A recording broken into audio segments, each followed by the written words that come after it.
We got you, United States. We got you now, boy. Our revenge has taken place. And it only cost us $4 billion to do it.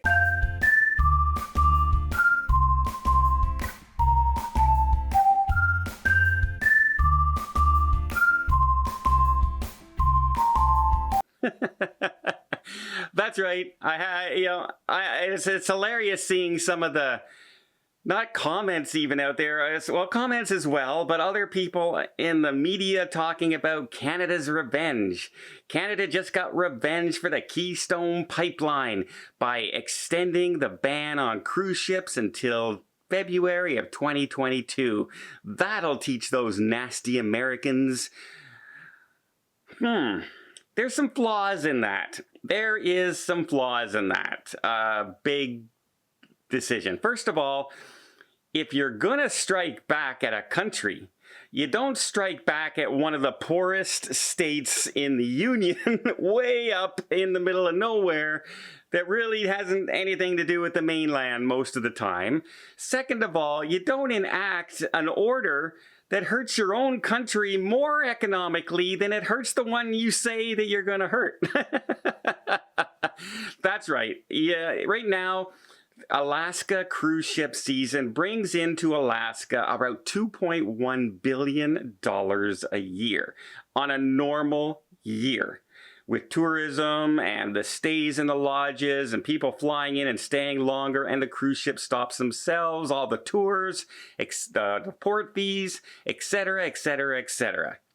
Trouble is, if you start adding up Newfoundland, Prince Edward Island, Nova Scotia, Quebec, British Columbia, and add up all the money that goes into those provinces here in Canada, it's well over $4 billion in tourism that they have now eliminated.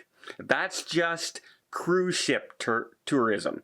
That's not including, people just driving and staying and going to cottages or renting Airbnbs. That is strictly cruise ship money going into those provinces, over $4 billion. So if anyone thinks that Canada was doing this because of the Keystone Act, first of all, the province that hurt was Alberta. They're the ones who have spent all the money on that. They spent over $1.5 billion on the Keystone Pipeline so far. Well, they don't have an ocean attached to them. At all. So they're not revenging Alberta. They're hurting 5 other provinces to save one that's not, you know what I mean? It's not, it has nothing to do with the cruise ship ban. What it really has to do with is, honestly, I think Canada's very poor vaccine rollout. Everything to do with that. Because it's abysmal. It's abysmal. The other day I was looking at daily vaccinated numbers. In the United States, for the first time in a while, you dip below 1 million people a day. You dip down to 800,000 people that day got vaccinated. You know how many people we vaccinated here in Canada that day? 5,000 people in the entire country. Your state of Georgia has vaccinated nearly double the amount of people that we have here in our entire country of Canada, and you have 25% of the population. So if anyone thinks it's in revenge of the Keystone Pipeline, it's not. It has completely everything to do with how slow our rollout's going to be, and honestly, they don't, United States on track right now to have herd immunity in July. Canada's herd immunity is scheduled for sometime in March of next year at the current rate. So yeah, that's why they've gone a full year out. It's because they do not have confidence in their own vaccine and COVID response. It's plain and simple. It's pretty obvious to everyone who just looks at it.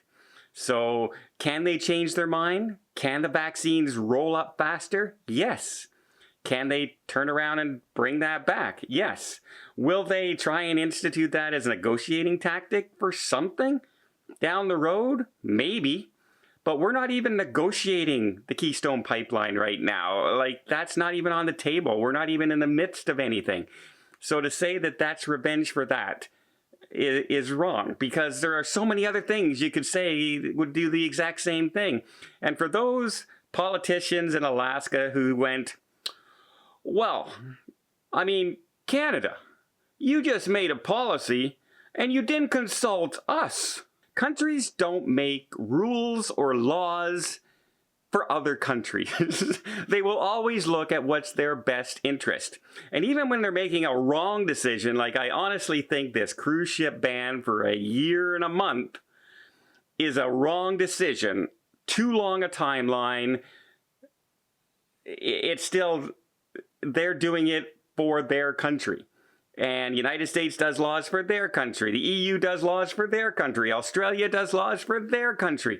They don't call other countries and ask their permission to enact laws in your own country. Talk to your own governments, guys. Talk to them. Try and get a loophole. Try and get an extension. Try and get a right around so you can sail cruise ships from the United States without stopping in a Canadian port, at least for just 1 year. Put a timeline on it. Say it ends in November. Go for that. Try that. But don't say that we weren't consulted, because no country consults the other country when it comes to their own rules and safety, especially during a pandemic. So as far as revenge for a Keystone Pipeline, no. Is it a good decision by Canada? No. Vaccines not going well. That's why the cruise line ban is in place. It's because of our own concerns about getting out of this pandemic in our own country. Nothing to do with saying, hey, we needed that pipeline more than you guys did. Because, you know, if we have oil, there's other people we can sell the oil to. In fact, we would make more money selling it to somebody else than when we sell it to the United States. So, yeah. It's not revenge. But I love how everyone tries to put political spins on everything. And I especially love when somebody says that other country didn't tell us they were going to do that. Because no country out there ever tells another country they're going to do this. Ever. Well, I hope you appreciate this update. If you did, please give it a thumbs up. Want to see more tips, more tricks, more travel vlogs from around the world? Hit that subscribe button. Till next time, have yourself a safe and a great vacation.